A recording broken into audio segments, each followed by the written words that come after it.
अस्सलामुअलैकुम दोस्तों, मैं हूं सैयद अली और आप देख रहे हैं सब कुछ सीखो यूट्यूब चैनल। दोस्तों, आज की इस वीडियो में हम बात करने वाले हैं हज़रत अली ने फरमाया पाक दामन औरत कैसे मिलेगी, पाक दामन बीबी कैसे मिलेगी।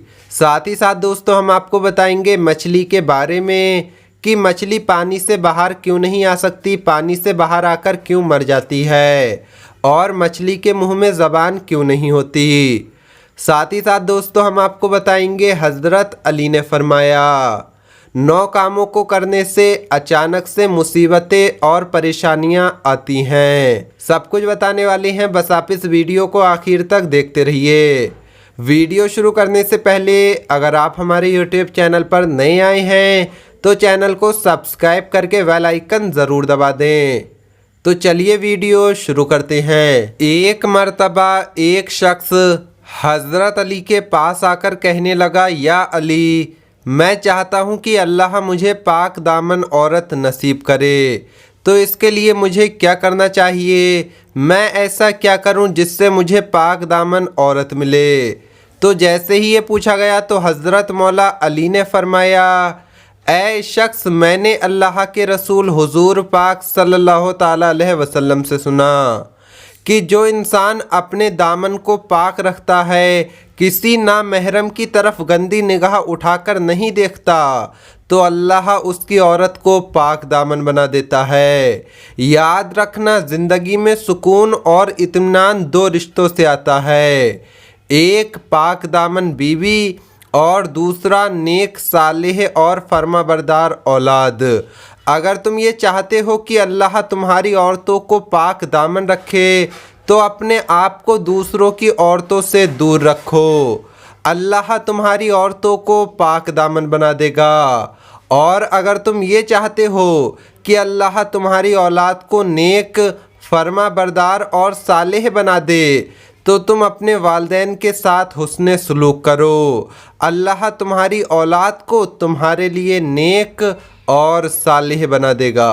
दोस्तों, अब हम आपको बताते हैं मछली के बारे में कि मछली हमेशा पानी में ही क्यों रहती है, वो पानी से बाहर आकर क्यों मर जाती है और मछली के मुंह में ज़ुबान क्यों नहीं होती। दोस्तों, अल्लाह ने मछली के मुंह में ज़बान भी रखी थी और उसको ये ताकत भी दी थी कि वो खुश्की पर चल सके, लेकिन अफसोस उसने अपने आप पर ही जुल्म किया, क्योंकि जब अल्लाह ने हज़रत आदम अलैहिस्सलाम में रूह को डाला और सजदा करने का हुक्म दिया तो तमाम फरिश्तों ने सजदा किया, लेकिन शैतान इनकार कर बैठा, अल्लाह की नाफरमानी करके ये कहने लगा कि मैं तो आग से बना हूँ और ये मिट्टी का बना है। तो यूँ शैतान को अल्लाह ने अपने दरबार से निकाल दिया और वो बदसूरत बनकर जैसे ही ज़मीन पर गिरा तो इंसान से हसद और नफ़रत के साथ चीखने लगा और हर किसी को बताने लगा कि इंसान इस ज़मीन पर जुल्म करेगा। उस वक्त मछलियाँ ज़मीन पर भी चला करती थीं और पानी से बाहर भी आया करती थीं और पानी में भी रहा करती थीं और मछली के मुंह में ज़ुबान भी हुआ करती थी। शैतान ने मछलियों को भटकाया और कहने लगा कि इंसान जब ज़मीन पर आएगा तो वो अपना पेट भरने के लिए तुम्हें ज़िंदा अपने खंजर से काटेगा।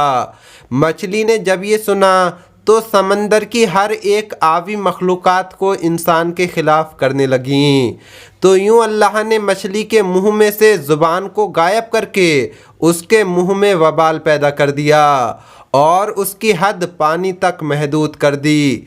तभी जब हलाल मछली पानी से जुदा होती है तो वो तड़पने लगती है और उसके जिस्म का सारा खून उसके गले में आकर जमा हो जाता है। इसलिए मछली को ज़िबा भी नहीं किया जाता, क्योंकि ज़िबा करना इसलिए वाजिब है ताकि जानवरों की रगों का सारा खून गोश्त से अलग होकर बह जाए। अल्लाह ने मछली पर यह कानून नाफिज कर दिया है कि जब वो पानी से जुदा होकर तड़पती है तो मछली का सारा खून उसके गले में आकर जमा हो जाता है और यूं मछली का गोश्त खून से पाक हो जाता है। दोस्तों, अब हम आपको बताते हैं हज़रत अली ने फरमाया 9 कामों को करने से अचानक से मुसीबतें और परेशानियां आती हैं। ये 9 काम किसी भी इंसान को नहीं करने चाहिए। एक मर्तबा हज़रत अली से पूछा गया, या अली, ज़िंदगी में अचानक से मुसीबतें और परेशानियां क्यों आती हैं? इन अचानक से मुसीबतें आने का क्या सबब है? बस इतना कहना था कि हज़रत मौला अली ने फरमाया, ऐ बंदाए खुदा, इन 9 चीज़ों से अचानक से मुसीबत आती है और अल्लाह नाराज़ होता है। उस शख्स ने पूछा, या अली, वो 9 चीज़ें कौन सी हैं? तो मौलाए कायनात मौला अली ने फरमाया, पहला, अपनी बेटी को गाली देना। दूसरा, दिल में अल्लाह की मखलूक के लिए बुग़्ज़ रखना, लोगों के नुकसान के लिए सोचना। तीसरा, मेहमान को देखकर तल्ख रवैया करना, यानी मेहमान आने पर चिढ़ना, उसको देखकर गुस्सा करना। चौथा, अज़ान के वक्त काम में मसरूफ़ रहना, यानी अज़ान को गौर से नहीं सुनना, अज़ान के वक्त बातें करना। पाँचवा, माँ बाप की अक्ल को हकीर समझना, माँ बाप की अक्ल को कम समझना। छठा, नमाज के बाद दुआ ना मांगना। सातवां, खड़े होकर पानी पीना। दोस्तों, खड़े होकर पानी नहीं पीना चाहिए, इससे मना फरमाया गया है। आठवां, दस्तरख्वान पर ज़ोर ज़ोर से हंसना और बातें करना। और आखिरी, वज़ू की हालत में कुफ्र के अल्फाज अदा करना। याद रखना, जो इंसान ये 9 काम करता है तो अल्लाह उस इंसान से नाराज़ हो जाता है और यूँ उसकी ज़िंदगी में अचानक से मुसीबतें आने लगती हैं।